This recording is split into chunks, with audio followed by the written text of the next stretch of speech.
All right, welcome everybody to episode 66 of Boroughs and Burbs, the national real estate conversation. Everything obviously starts with New York. All things must start at the center of the universe, New York, and its suburbs, which Roberto and I would define as LA, sometimes Palm Beach when it's convenient, Palm Springs. They're all suburbs of New York. So today on the show, we're going back to New York. We've got the two presidents. I'll begin by saying I met them both at Halstead when Richard Grossman was president of Halstead in Manhattan, and Richard Ferrari was responsible for Connecticut, my region, and that's how I came to know Richard. Richard Ferrari has since left to become president of New England and New York, the entire Northeast region for Douglas Elliman. And at about that same time, Richard Grossman left to go to a startup, Avenue 8. So they're both back in Manhattan. They're both in charge of agencies. And I suspect with different approaches, but both with the same mandate of growing the business. So without further ado, let me just open it up to both of you. Richard Grossman, how's it going? What are you up to lately? So as you mentioned, I left Halstead, which merged with Brown Harris Stevens last year. We started a new firm last spring here in New York, Avenue 8, which were an extension of we started in New York, and we're looking to expand elsewhere on the East Coast from a West Coast firm that's in San Francisco, LA, Palm Springs. And it's going well. I mean, it's sort of what we expected in our first year for New York. In LA and San Francisco, we're growing quite rapidly. Our business is a very different sort of business model than a traditional model. We're sort of a mobile friendly model. Sort of we have an office here in New York, but it's not the traditional type of office that we're used to in the past. And we're using a lot of sort of modern thoughts and modern ways of doing business to sort of attract business and to help our agents do business as well. Thank you for that. And Richard Ferrari, you are now the head of the Northeast for what I'd call a traditional kind of firm. 7,000 agents on both coasts, and it's a firm that's been around since 1911. Quite a different approach. And yet you've been told, take this 100-year-old firm and grow it. So what are you up to and how are you doing it? Well, Douglas Elliman is on the move, as you just mentioned. So yes, we might be around for 110 years or 109 years, but that doesn't mean that we're not a free thinker and moving forward. And our business model, as I figured out, I'm here 17 months, changes pretty much every 6 months. Some aspect of it changes. We are expanding. As you know, I don't have 7,000 agents under me, but I have about 2,600 agents under me and probably about 35 offices.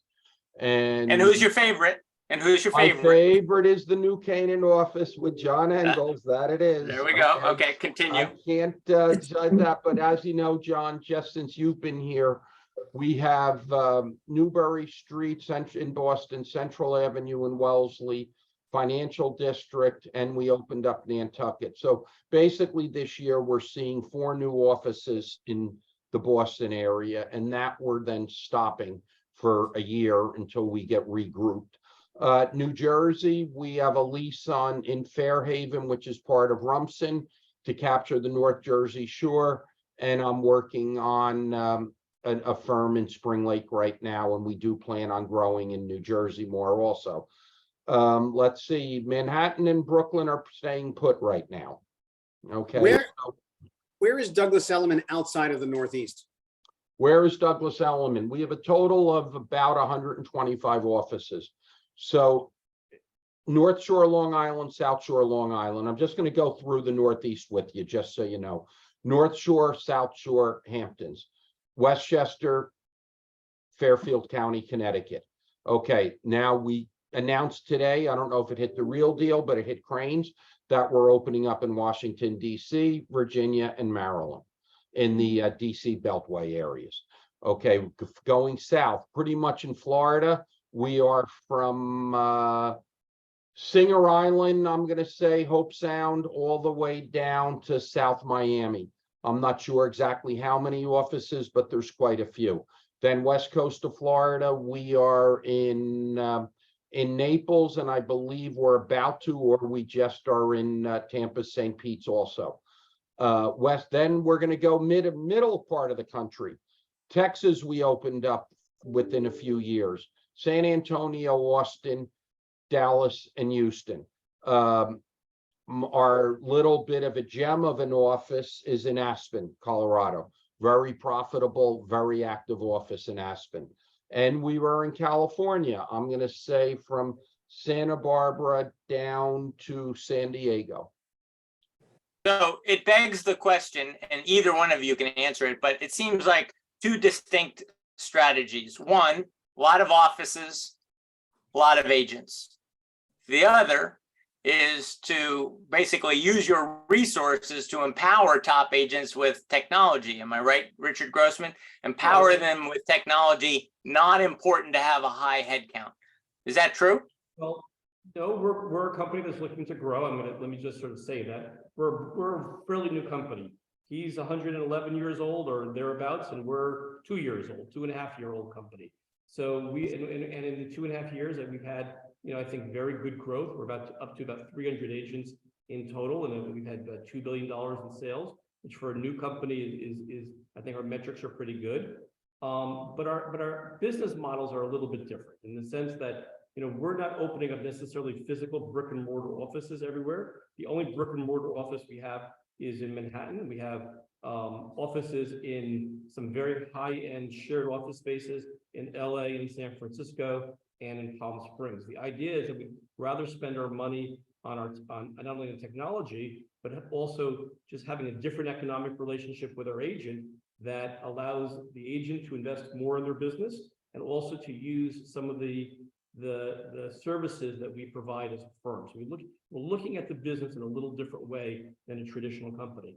Again, I think that what we're finding, and what I'm finding talking to agents, in New York and elsewhere, is that they're looking for a different relationship with their firm, and they're certainly for agents that want what Elliman has to offer in the traditional firms. I'm going to say that I don't think that's going away by any means, but I do think there are agents that are looking for a different thing. They're not using offices as much as they used to, and they're looking for ease of business, just to be there and some more freedoms. Just curious, because you're segregated out, right? Is culture at all something that you can nurture? Is it important? Are those people not looking for that at all? First of all, someone who's coming from, Halstead, which I think we sincerely have the best culture of any firm in the industry. I'm going to say that, we're very proud of that. And someone that's coming in here, we don't have building culture is a thing that was important to us. It is also, I'm up the volume I can get. Sorry. So building culture is obviously very important to us, and it is something that we're working on. It's something that you have to learn how to do that in a different way in a world, quite frankly, where people are not necessarily coming into the office, and a lot of that is having get-togethers, having meetings, doing a lot of FaceTime with people, and that is how you build culture. I will say the post-COVID world for building culture is a different equation than we had pre-COVID, and I don't think that there's I'm curious to Richard or your opinion on that. I think it's a very different equation. I think, quite frankly, I think it's harder in certain ways. I think that also goes to some degree, because we're going to talk about business and agent business development. How you interact with your clients is going to be different, and how and how you work on a day-to-day business is different. How you build your own business is different, because quite frankly, we're doing less in-office things and we're doing more out-of-office things and get-togethers. That's what I'm finding just in general in my business life as well as my personal life. I'm going to ask a hard question, but you can answer any question you want. But in the last couple of years, it's been good to be a real estate agent. A lot of new real estate agents have joined the business. There was, during COVID, it was estimated more real estate agents nationally than there were listings. And we have even fewer listings, I think, nationally. We certainly have fewer listings in Connecticut than we did 2 years ago. And the economy is starting to cool, and it's getting harder. And yet both of you have been told grow, and I know that that's going to be tough in a potentially shrinking market. So does anybody really want to address? Well, John, the this? first thing is, let me just clarify. Douglas Elliman is a traditional firm, but I never said we were growing in a traditional manner. Okay, my Wellesley office, I'm only putting in maybe 10 or 12 desks, but the office will be probably housing 50 to 60 agents. It's not going the traditional manner right now. John, you know as well as I do that we're in Westport without an office. Okay, we're in Santa Barbara, California without an office. So we are somewhat of a hybrid, leaning more towards traditional. I will agree on that. But our new offices, there's no need. 575, every agent has a computer that the firm provides, a desktop. Our new offices, we're not putting in, I'm putting in a handful of desktops in an office, but the bulk will be bring in your own laptop. It's easier for the agent. It's easier for us. So we are expanding, but we're expanding in a different way. Let's go back to your inventory. When I joined this industry in 1989, I was told it's a horrible market. You're never going to be able to sell real estate. The stock market crashed in '87 and New York is underwater. Developers are bankrupt. They were. The first apartment I bought as an agent was through Citibank because the developer went under and Citibank became the sponsor. So this isn't anything new that we're hearing right now. But the illusion that there's no inventory, one of the reasons there's no inventory in New Canaan is because everything sells within 3 days. So everybody's handcuffed. Everybody's handcuffed to that 3% mortgage. Sale, inventory and sales transactions are two different numbers. Nothing stays on the market in certain markets, so the inventory is always low, but that doesn't mean that nothing came on the market. And when something comes on the market, it's any agent can sell it, as you know, John. But needless to say, we're not worried about, we're in a stable real estate market with a lot of challenges right now. High interest rates, a war in Europe, inflation, midterm elections that are now past us, which is good. But this isn't anything new. These obstacles are always here in our industry. So to hold back, the time to grow is when the market slows down. You don't grow in a booming business because then you're only looking for some failure as the booming business comes down. So this isn't anything new. And reminded, after 111 years, Douglas Elliman knows how to expand because we've been doing it for a long time. I'm going to agree with what Richard says, and I'm going to say this is my 40th year in the business in New York City, and say that, and I'm not sure what we're entering. Are we entering a market correction or not? Remains to be seen. But I think there's always need for people to buy and sell. There's always wants for people to buy and sell. How you tap into your customer base may have changed. It's still about relationships. It's still about sphere of influence. It's still about skill and skill development for an agent, knowing what you're doing. Yes, a lot of people enter the market when the market was frothy and good, and it was very easy to sell real estate. We've seen that in many markets in the past.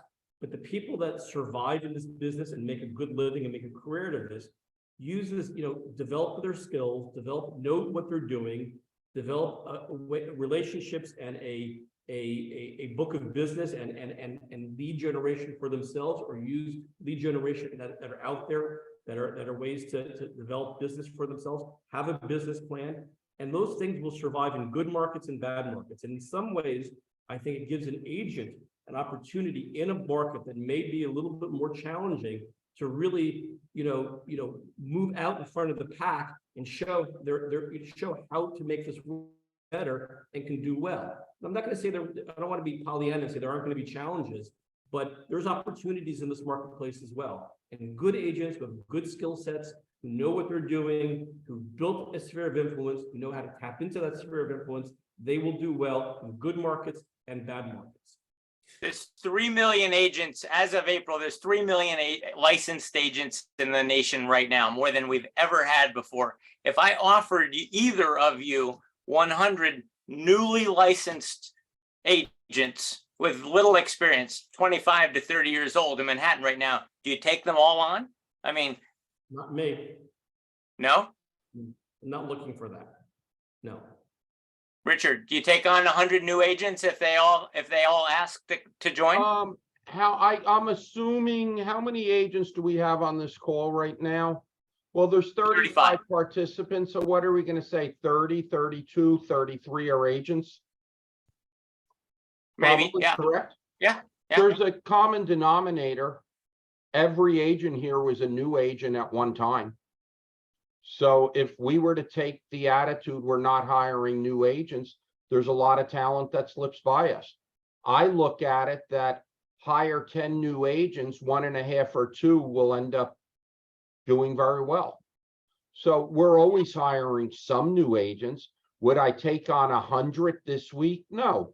Would I be selective to see what someone's work ethic is, what their connections are to the town or the area that they want to sell in, what their personality is? Yes, I mean, we review. I mean, I know this sounds crazy, but I get 7 or 8 emails every day asking to join Douglas Elliman. Okay, I just got my license. The first thing we do is ask for a resume. Out of those 7 every day, only 2 are going to send us a resume back. The other 5 never return my email. Like we know how to do it. Then we look at the resume, and 50% of them we call in, and someone makes a decision if the personality and the work ethic might work. So a little different. So we're not oversaturated. Okay. I mean, we have high turnover. We're a big firm. I mean, it's different from, from a 2-year-old firm that is growing, that wants to grow with experienced talent, than a firm that we have all the experienced talent we need. We need some new talent coming in because we always have agents that are retiring. We were all new agents on this call. Just remember that. So don't belittle new agents, because you never know what a new agent can turn into. Most don't. I will agree on that. But 33 of them did here, including you, Rich. You were a few years ahead of me, but we were all new agents. Oh, and I wasn't poo-pooing new agents. Rich, I know you were, and I understood. 100 new agents for a firm, would be a lot to take under, and yeah. Again, that isn't what I'm looking to build from. Yeah. I've certainly had new agents. I've mentored 5 revenue rookies of the year, which is something I'm really proud of in my career. So I'm certainly not anti-new agent by any means, but I do think that, just the general thing is, in terms of the marketplace, there'll always be room for good agents. You mentioned some things. I want people to have a good work ethic. I want someone to have fire in their belly. I want someone to have a business plan and have goals set up and so forth. These are all things you want to look for an agent for the agent's success. Richard Grossman, you part of the promo is the business of big brokerage, and part of that is you're selling to agents to grab them. That's part of your role, is to grab the right agents. Sure. Now, traditional firms, we all know what they do. Compass did something different.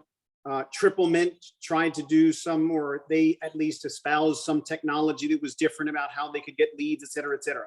You're offering even something that seems a little bit more nuanced. And I'd just like to learn a little bit more about that, and try to also understand that I would think that a model like yours, where you're not heavy in overhead, it would actually serve you to have not every agent, but a lot of agents.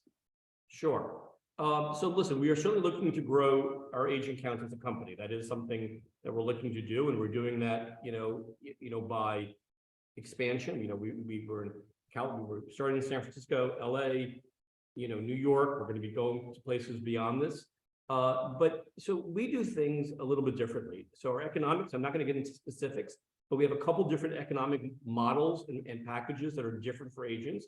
One of them is sort of a white label thing for agents that want to have teams and so forth, or talking about big teams and looking for services provided by a company. So that's one sort of model that we put forward. Second, our basic business model, which is our second model that we offer as well, is we offer our agents, a tremendous amount of support, but particularly the support with something we call performance marketing, which is ways to market themselves through technology in ways to get business coming to them.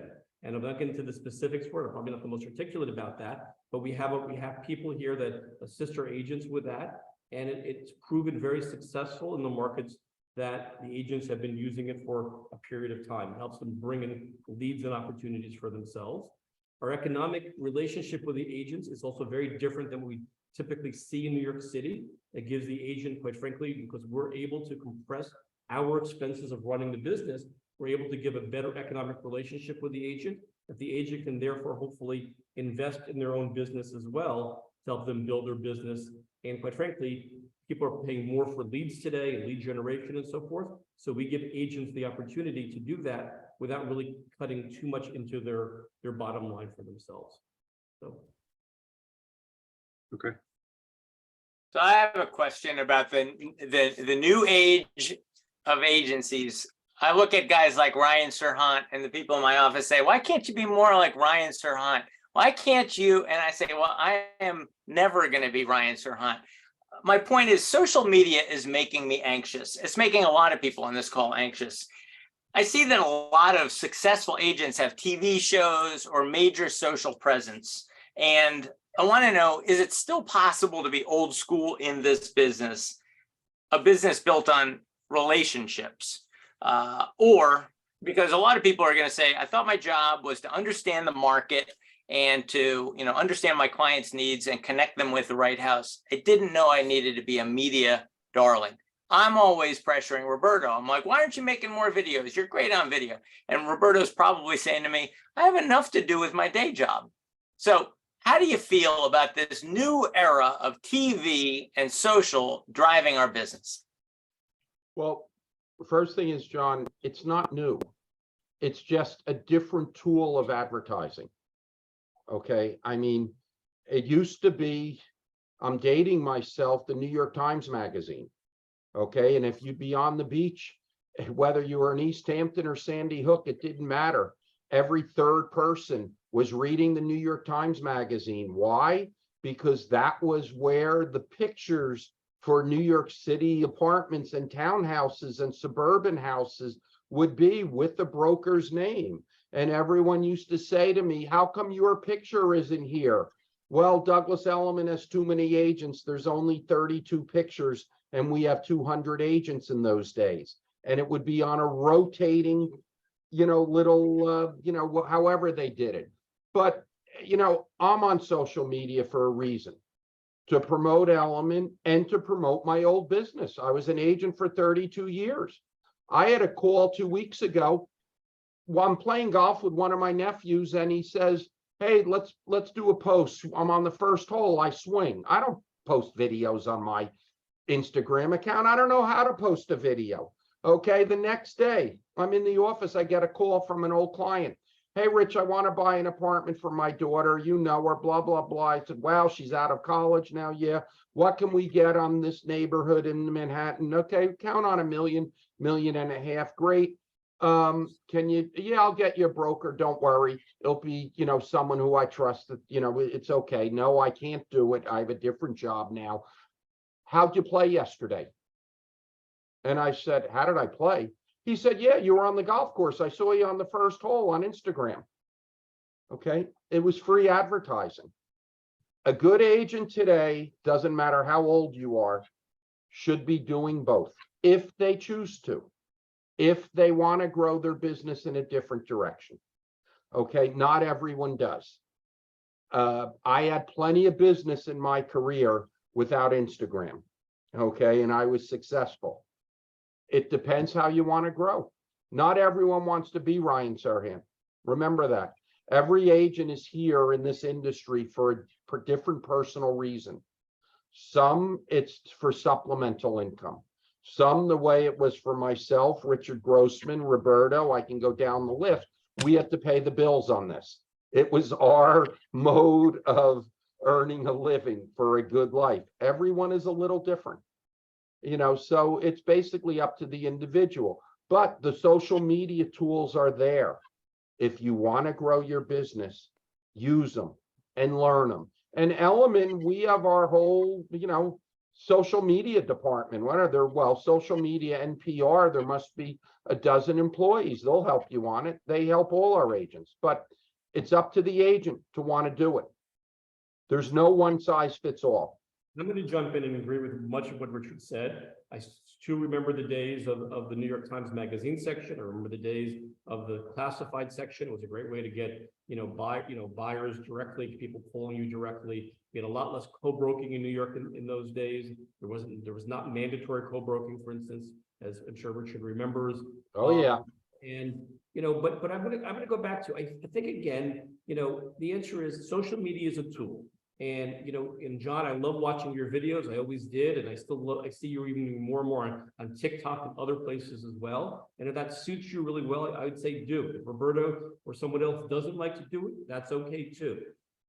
But it's a tool to get yourself out there and to get people in your. You have to be in people's sort of forethought, and they have to understand what you do.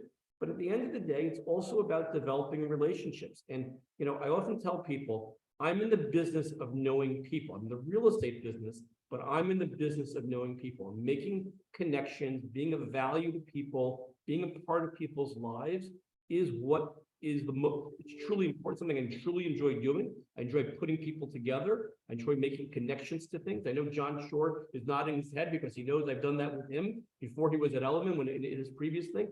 I truly enjoy doing this. And when you make those connections and you bring people together, John Engel, I've done that with you as well.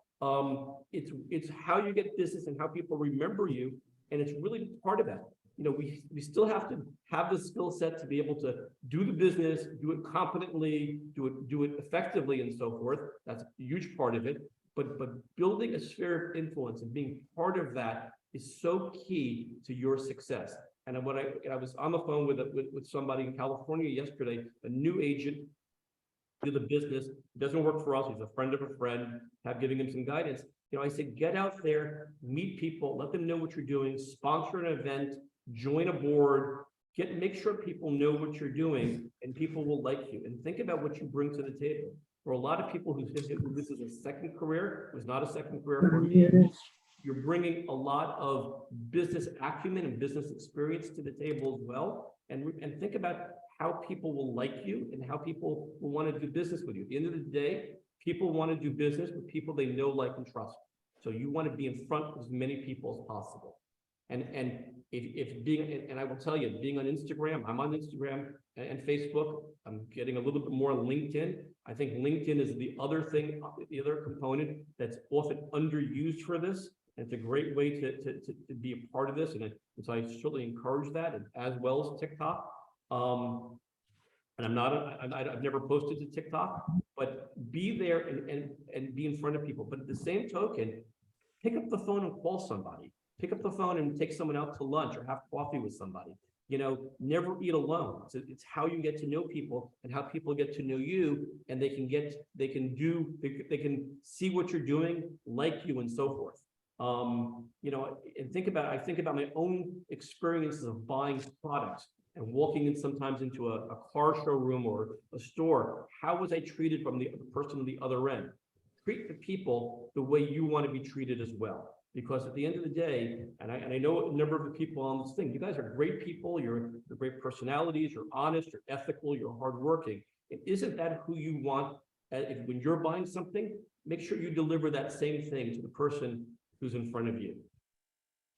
So one of the things that I'm hearing is never eat alone, and it's still a relationship business.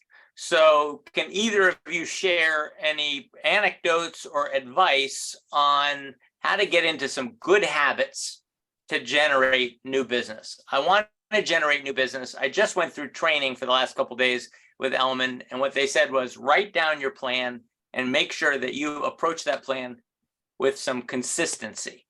So can either of you speak to some of the consistent habits of a good agent after your decades in the business? Well, or Rich, I'll go, then you can go, or you go and I'll go. But Please, first go thing for it. is, if you're looking to grow your business, you better know what the business is. Okay, so the real habit is always stay on top of the market you're working in. Know what the stats are, know where the market stands, know the new listings. Now, no, but not that nobody wants to hear about the studio apartment on First Avenue, because someone may, and there's nothing wrong with that, and you want to sell one of them every week. But everyone wants to hear about the glamorous apartments in New York City. You want to grow your business, see as many high-end properties as you can.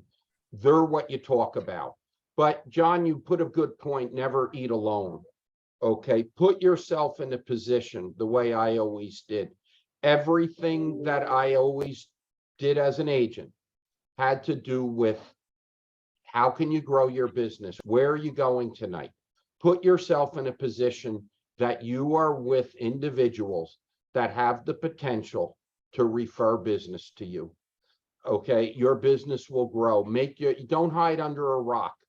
Be social, and being social is so many different ways. It could mean in a Bible study. It could mean in a book club. It can mean playing golf. It could be bowling. It could be just walking around the park with a group of people. Whatever it is, don't be a hermit and don't live under a rock. Your business isn't going to grow. That's my advice. I would agree. So I would agree with what you said. I'd add a few things. Make sure you have a good email list, and make sure you add at least 25 names a week if you can to that email list, either naturally or using a CRM to help keep track of that. And maybe some people in smaller markets, maybe it's less, but always keep growing your email list and have something and make content to send them. I would say the same thing is true for things like, you know, Facebook and Instagram and LinkedIn, and make your list. Thirdly, I would also make sure you call people on a regular basis. Pick up the phone. You know, in this day and age, we're getting so many emails. You know, we don't necessarily always call people, but I always make sure that I pick up the phone. I call the people in my life. I spend time with them on the phone. I invite them out for coffee, for lunch, catch-ups, and so forth.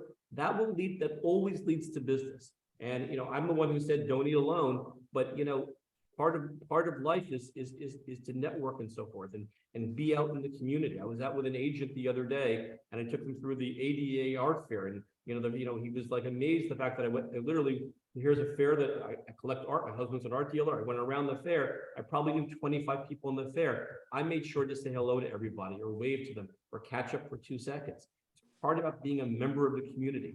I serve on 3 boards. You know, it's something that keeps you out there and keeps you with different people and keeps you sort of your finger on the pulse. It's about people. So join boards, develop an email list, and make, you know, if you can do 5 phone calls a day or 25 a week, be part of that, your business plan, and make sure you do that, and have a goal about what you're looking to do in terms of business. So every good agent should do all of these things we're talking about. Let's assume, you know, that's almost a prerequisite. That comes from us. That has nothing to do with the brokerage company. Sure. Nothing whatsoever. So what should brokers on an individual level demand of their company in that relationship in order to help them grow? And why would Richard Grossman, your model, be different from Richard Ferrari's model, and say that I'm an agent and I'm good, and you guys both are interested in me? Why would you influence me one way or the other? So we're very different companies. I'm going to step in. Of course. And from what we're doing, and I mentioned this before, is doing some things like we call performance marketing, which we're using we would help you analyze your business, where it's coming from, and develop a marketing plan using some of our own internal sort of, proprietary tools and so forth, to help you market yourself through a through a social media and other venues as well. That's one of the things that we do as a firm that we're doing a little bit differently than what other firms are out there. In addition to providing the basic same real estate services that you would expect, you get support, you get a marketing, you get things like that as well. Because a successful agent is going to be successful wherever they are, is the reality. They should be. But they're not always. It's a firm has a lot to do with it. Remember, an agent has 2 brands, or in today's world, some carry 3 brands. Themselves, the firm they're with, and if they're on a team. Douglas Elliman has 400 teams. We promote teams. We know how to manage teams. So the way we do business has changed. And I'm thrilled when rich firms like yours are able to get venture capital money, able to hit the market running. If I'm not mistaken, you've had close to $500 million in sales this year. Well, since inception, we've had $2 billion in sales. So about $1 billion a year. About $1 billion a year, which is phenomenal. Okay, for a new company, it's phenomenal. So congratulations, you're doing something right. I was surprised when I took the job at Douglas Elliman. I mean, my region does over $1 billion a month. Okay, but we're the largest region at Douglas Elliman and the most profitable. But the numbers are staggering. But how does an agent make enough money? That's the key. Forget about whether a firm has 7,000 agents or 7 agents. That little firm that has 7 agents, if you're one of those 7 agents and you're making a fortune, the firm works. Okay, if you're one of those 7 agents and you're not making a nickel, it doesn't work for you. So it's not the size of the firm.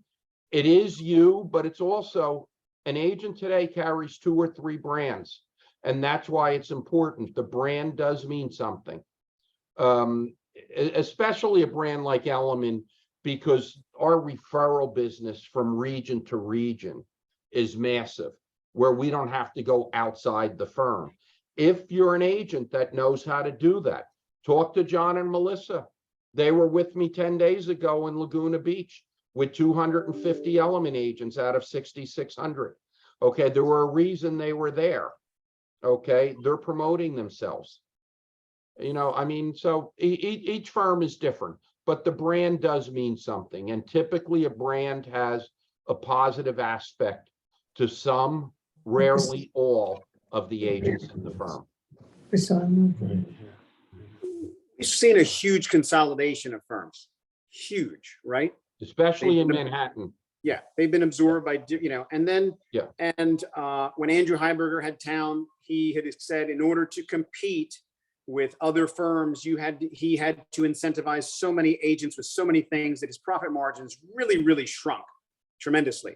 And it made it very, very difficult, which a lot of other firms, smaller firms getting absorbed, seems like they were doing the same thing.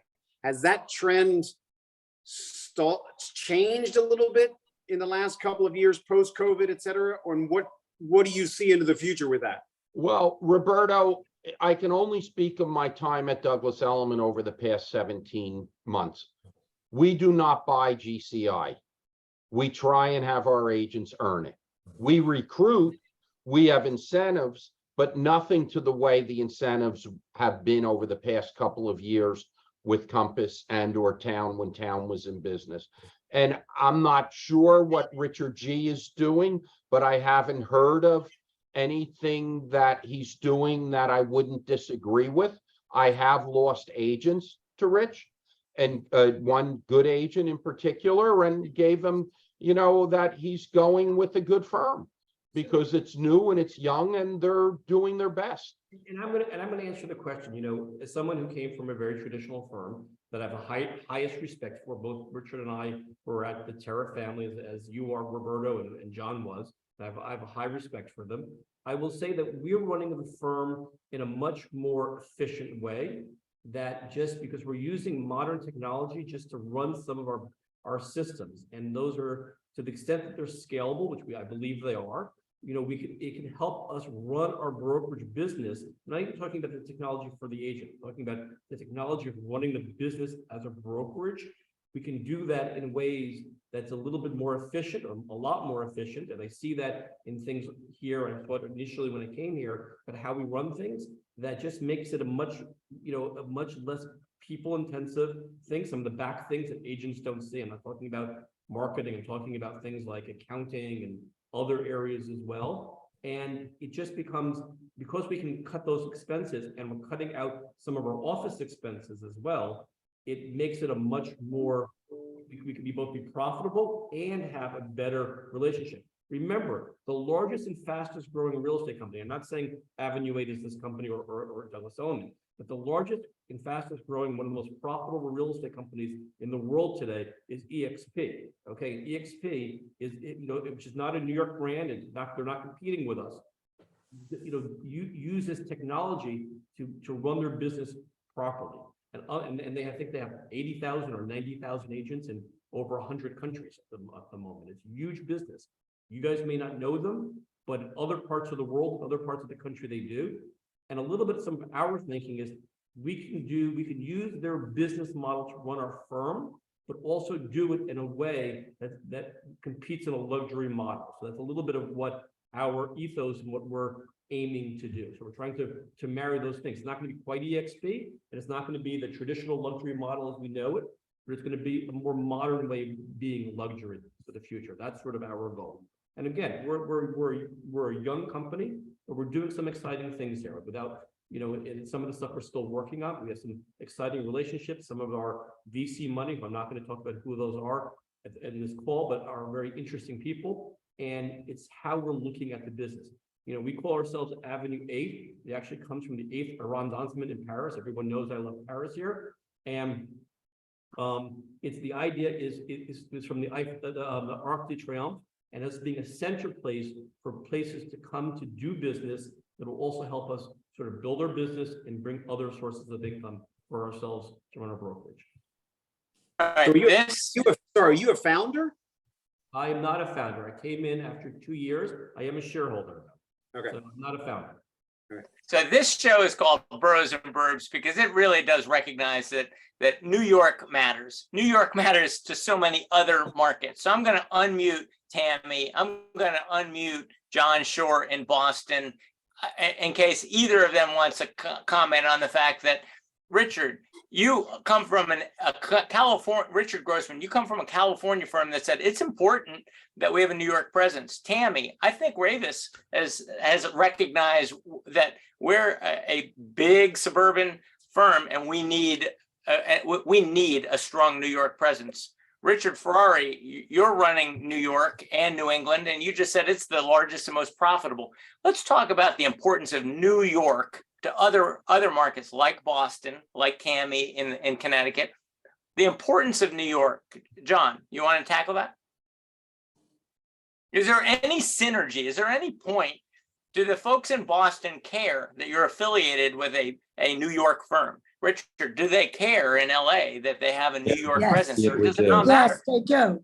We just spoke to some. Yeah, and I used to live in New York City, so I'm familiar with the brand. And New York, we feel like because it's New York, and it elevates the brand. He has two brothers that live in New York. Right. In Westchester. But we just spoke to one of our sellers, and we said that we joined Elliman, and they're in New York, and they. Oh, he's like, oh, we know, $1 million listing, We know, and they Frederick. said $1 million. We watched that TV show, and then I said to him, and I joked, it's like you learn some of the negotiating skills as a seller from that show. He's like, oh yeah, I did. I love that because some of his negotiating skills, I think he got from TV, which aren't real. And he was really excited. Yeah, they were thrilled that we were working for New York. And they do, and this particular seller of ours has some very high-end properties. And He has something on the market in the Cape for 16 million. 16 million, yeah, and is doing some new developments in But Boston. Boston is famously a rival of New York. Folks in Boston say, don't talk to me about New York. This is Boston. Yeah. It's a Boston's a suburb of New York. I was brought up and born in Brookline, Massachusetts. But people in Boston love New York. They They go to love New it. York. They go to the for- shows, they go all the time. Mhm. People we know, they love it, Everyone's going to Christmas in New York. Everyone, right? Yeah. Looking in Bergdorf's window. right.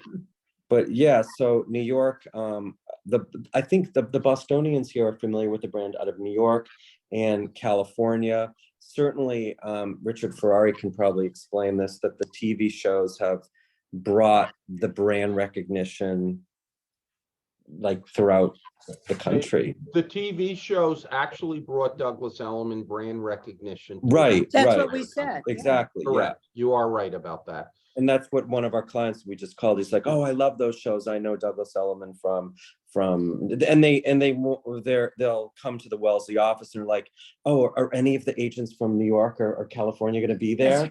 Like they at the opening, we want to meet them. We wanna John see sent remember- him a picture of the office, of the exterior of the office, and they Oh, just. putting up the sign. It putting was up- your picture, Was your Richard. picture, and they just sent us a text with confetti. Yeah, coming down. congratulations. They're really excited. They're very Yeah. excited. Everybody here watches, first of all, the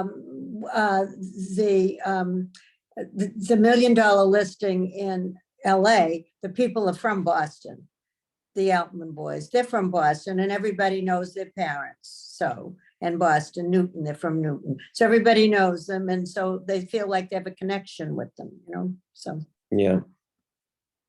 The importance of New York. Anyone else?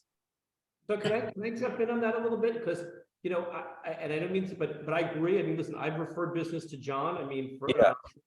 in Boston. Yeah, you did. Yeah. I think that, and this goes a little bit, I'm going to talk about, building business and so forth,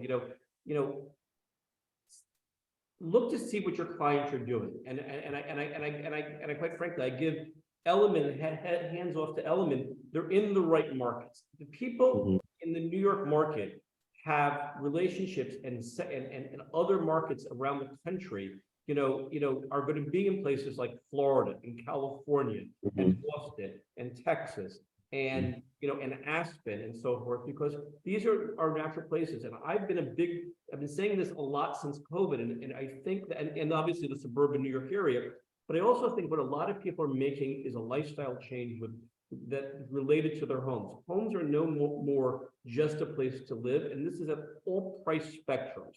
Whether you're the $50 million buyer or the $1 million buyer, I've seen people my own sort of age group, 55 to 65, who are getting to a point in their life, and they're saying, I don't want to just live in New York City. I want to live in New York City and someplace else. Often it's Florida. Often it's California. One of the things I was doing in California is I have a lot of friends who are making, either whether again different economic levels, whether they're selling a $4 million apartment and taking a $2 million place in New York and a $2 million place in Santa Monica, or they can afford $10 million places in both, and the Hamptons. I mean, we see that as well, or Palm Beach. They're looking for lifestyle changes. They don't want to give up New York City necessarily. They have children here. They love everything that New York has to offer, but they also want the lifestyle. And in some cases, like Florida, the tax advantages of living in South Florida or Florida, but South Florida tends to be where they go, or the lifestyle of LA or Palm Springs and so forth. And you're seeing that, and that's just it's a natural sort of progression. And that's a whole different market than people just entering the market or families and so forth. We're seeing a lot of that. And I'm seeing that among my own social sphere of people looking for second homes in places to have a more interesting life.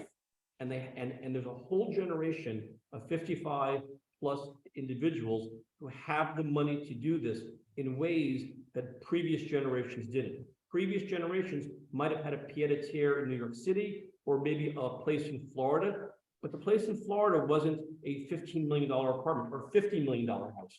It was more of something more modest or something. Today, people have the money to do it. They're spending it. I was with a client of mine here in New York, a friend of mine. He's a big real estate guy in New York, an old client of mine. He says he's spending 5 months a year in LA, and he wants to buy a place for, $10 million in LA. I mean, if I'm putting him with an agent out there, it's that type of thing. He's not giving up New York, he's not giving up Southampton. This will just be another thing on his list because he's a few years older than him. He's probably 65. He wants to enjoy what he made. And that's a whole thing that's going to survive any economic downturn because time is against us, guys. When you get to be a certain age, time is against you, and you want to enjoy it when you can enjoy it. And it's not about the money. It's not about, the future. It's about today. It's interesting, Rich. You talk about that. When we announced we were opening in Nantucket, probably, I think the office opened in July and maybe in May. I think I was there in April about the signing the lease. Whenever we opened it, we had the largest sale this year in Nantucket way before our office was open. We didn't even really use we had one Nantucket broker who was the point person, but it was basically two New York brokers mentioning the clients were opening in Nantucket. One said, I want to sell my house. The other said, I want to buy a house. And in the $30 million plus, it took place. Okay. We've had, you can't imagine the calls I get. We did 2 deals in Spring Lake, New Jersey. Sellers just asking, calling up cold calls. We want a New York broker. Well, we're licensed in New Jersey. We don't have an office. List my house. We sold them to New Yorkers. Like, we are where we say Douglas Elliman is where you want to be, but our markets all feed into each other one way or another, having to do with your primary residence and your second home residence. At 3 o'clock today, I had a conference call with 2 developers and a broker in Philadelphia, pleading with me to open up on the main line and in Center City, Philly, on how the main line in our Florida is all the same and how everyone knows Douglas Elliman, but we're not there. I said I'd look into it. I mean, it's, do I want to be managing offices on the main line right now? I'm not sure, but they were right. Okay, they were right on, it might not be New Yorkers going to Philadelphia, but it's Philadelphia and the main line going to our other markets. I mean, and that's what they were talking about. So, the importance of New York, it's important. Continuing with that theme of a second home, and both of you are well-traveled and the luxury market has expanded beyond the traditional markets, and people are now exploring the southern states, right? We've seen a tremendous boom in Texas and Florida and Arizona, and now we're seeing you're opening up the mountains, right? Colorado and some of because they're more accessible than ever before, and there are more regional airlines sprouting up over the last 10 years to service those markets. So my question is, what's going to be the next hot market, the new thing? Well, we had a presentation from Portugal today. Americans buy in Portugal. So we had 4 Portuguese brokers, and one was a developer here today giving a lunch presentation. I mean, whoever mentioned Portugal, they were right. No, it's the dollar is so strong right now. So correct. Yeah. So Portugal is a very hot market. So who's going to open an office first in Portugal? Tammy Fellenstein, Richard Ferrari, or Richard I don't Grossman? need an office. I need a good affiliate that works hand in hand. Exactly. I don't need and an we office. have that. Just an affiliate that works hand in hand. And Right. we have it also. They were the Right. ones that were here Of today. course. First of all, I'm gonna agree. Right now, the dollar is very strong, so buying in Europe is key. I think that's also gonna hurt us with Europeans buying in our country, but we'll see. I mean, I think that's gonna certainly made it more expensive, but we'll see about that. But in the United States, look for Asheville, North Carolina. That's one of the markets I think you're gonna see open up big time. Right. Areas of sort of northwest Wyoming, I think you're going to see that's drivable from that's from California and so forth. I think you're going to see people going there. There's no state income tax there, and there's a lot. And there are people I see are building and buying some big properties out there. Whether that's going to be a huge market or not, that I don't know.